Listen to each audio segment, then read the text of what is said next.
नमस्कार साथियों, मैं पंडित भालचंद्र दादीच।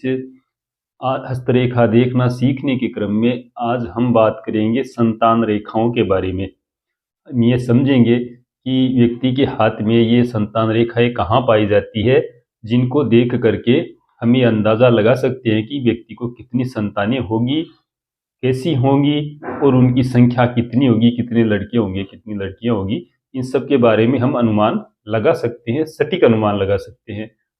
तो आज की वीडियो में हम इन रेखाओं को, संतान रेखाओं को देखना सीखेंगे। साथियों, हम संतान रेखाओं के बारे में देखना सीखते हैं। साथियों, ये जो विवाह रेखा होती है, इसके ऊपर इस प्रकार से खड़ी लाइनें होती है। ये बहुत बारीक होती है रेखाएं।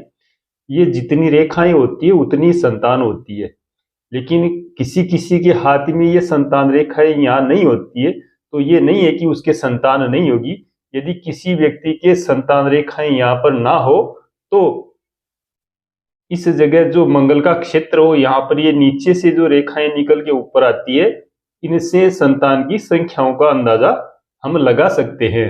यदि यहाँ भी रेखा ना हो, यहाँ पर भी रेखा ना हो, तो ये जो हृदय रेखा होती है, इसके नीचे इस प्रकार की जो रेखाएं निकलती है, इनको संतान रेखाएं समझना चाहिए। यदि यहाँ पर भी ये ना हो, कनिष्ठिका अंगुली के मूल में भी ना हो, हृदय रेखा पर भी ना हो, मंगल क्षेत्र पर भी ना हो, तो फिर ये जो अंगूठा होता है, इसके मूल में ये जो रेखाएं होती है नीचे, इन रेखाओं को संतान रेखा समझना चाहिए। ये नहीं है कि एक जगह संतान रेखा नहीं है तो उस व्यक्ति के संतान नहीं होगी। संतान रेखाओं को कई प्रकार से देखा जाता है, लेकिन लगभग भी 98-98% आदमियों के हाथों में यहाँ पर ही संतान रेखाएं पाई जाती है। अपवाद रूप में यदि किसी के हाथ में यहाँ संतान रेखाएं ना हो, तो ये जो मैंने 3 जगह बताया, यहाँ पर भी हम संतान रेखाओं को देख सकते हैं और संतान के बारे में हम अंदाजा लगा सकते हैं। साथियों, ये जो रेखाएं होती है, इनमें यदि कोई चौड़ी रेखा हो, इस प्रकार से नीचे बना के मैं समझा देता हूँ, या जगह कम है।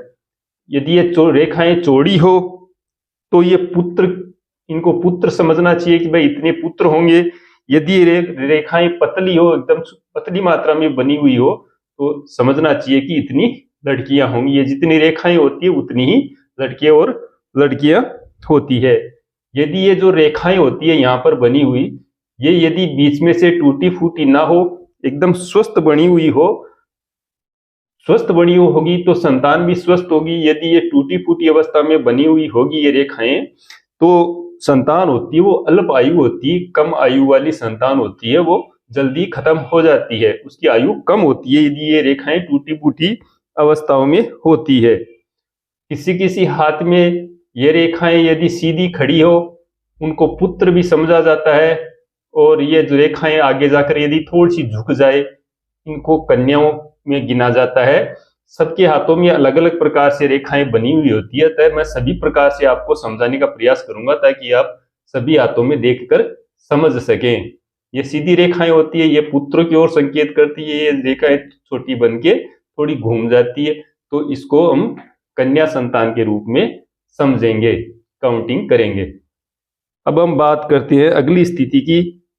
यदि ये रेखाएं जो बनती है एकदम पुष्ट हो, सरल तरीके से बनी हुई हो, सीधी बनी हुई हो, तो ऐसी जो संतान होती है वह उन्नत और स्वस्थ होती है। ऐसी संतानें, जो ये रेखाएं, संतान रेखाएं यदि सीधी बनी हुई हो।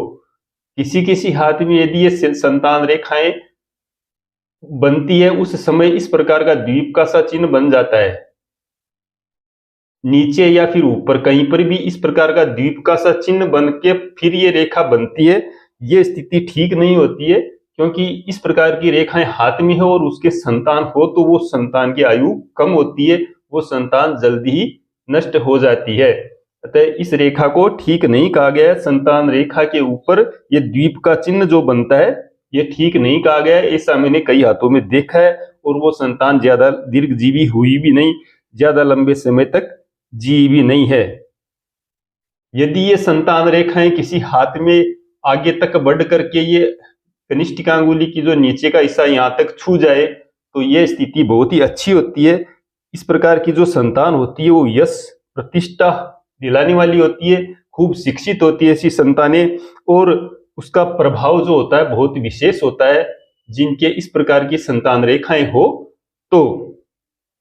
अब हम करते हैं अगली स्थिति के बारे में बात। यदि ये संतान रेखा इस प्रकार से बनी हुई हो, फिर आगे जाकर झुक गई हो और झुकते समय इसके दो भाग हो गए हों, इस प्रकार से बनकर आगे जाकर इसके दो भाग हो गए हों, तो यह स्थिति भी ठीक नहीं कही गई है, क्योंकि इस प्रकार की रेखा यदि ये संतान रेखा बनती है तो वो संतान गर्भ में नष्ट हो जाती है। तो इस स्थिति को ठीक नहीं कहा गया है। इस प्रकार की रेखा बनना भी ठीक नहीं होता है। यदि हृदय रेखा और इस विवाह रेखा के बीच में भी किसी किसी व्यक्ति के इस प्रकार से ये संतान रेखाएं बनी हुई होती है, यहाँ पर नहीं बनती है, इन दोनों रेखाओं के बीच में बन जाती है, वो स्थिति भी ठीक होती है। इस प्रकार की जो बीच में रेखाएं हो और संतान की उत्पत्ति होती है तो माता पिता का विशेष स्नेह उन संतानों को मिलता है। फिर हम बात करते हैं अगली स्थिति की। यदि इन संतान रेखाओं के ऊपर क्रॉस का चिन्ह बना हुआ हो, वर्ग का चिन्ह बना हुआ हो, इस प्रकार से द्वीप का सा चिन्ह इस पे इन रेखाओं पर बन जाए, इस प्रकार पूंछ की सी आकृति इन रेखाओं पर बनी हुई हो या पूंछ की आकृति के हिसाब से ये रेखाएं बनी हुई हो, तो इनका प्रभाव ठीक नहीं होता है। इस प्रकार की रेखा संतान रेखा पर इस प्रकार की रेखाएं बनना, इस प्रकार के चिन्ह बनना ठीक नहीं कहा गया है। संतान रेखाओं की जो गिनती करते हैं वो बाहर से भीतर की ओर किया जाता है। जैसे ये छोटी रेखाएं यहाँ मैंने बनाई है, 3 छोटी रेखाएं बनाई है और ये एक बड़ी रेखा बन गई, तो इस व्यक्ति के जिसके हाथ में इस प्रकार का योग होगा उसके छोटी रेखाओं को हम कन्या संतान मानेंगे, तो ये 3 कन्याएं और ये जो बड़ी रेखा है इसको लड़का मानेंगे, तो इस जातक के 3 लड़कियां और 1 लड़का होगा, ये हम कह सकते हैं, वो सटीक रूप से बोल सकते हैं और इसी प्रकार से होता है। संतान रेखाएं जो हम देखते हैं ना वो एकदम सही तरीका है देखने का, और इससे हम संतानें कितनी होगी इसका अंदाजा लगा सकते हैं। और एक बात और, पुरुष के हाथ में हम पुत्रों की ओर संकेत ज्यादा मिलता है और स्त्री के हाथ में लड़कियों की गिनती का संकेत ज्यादा अच्छा मिलता है। तो जब भी हाथ का एनालिसिस करें, हाथ को देखें, तो पुरुष और स्त्री दोनों के हाथ को देखना चाहिए। साथियों, ये मैंने आपको संतान रेखाओं के बारे में सरलतापूर्वक समझाया है। अगले वीडियो में हम अन्य रेखाओं के बारे में समझेंगे। आशा आपको समझ में आया होगा। नमस्कार।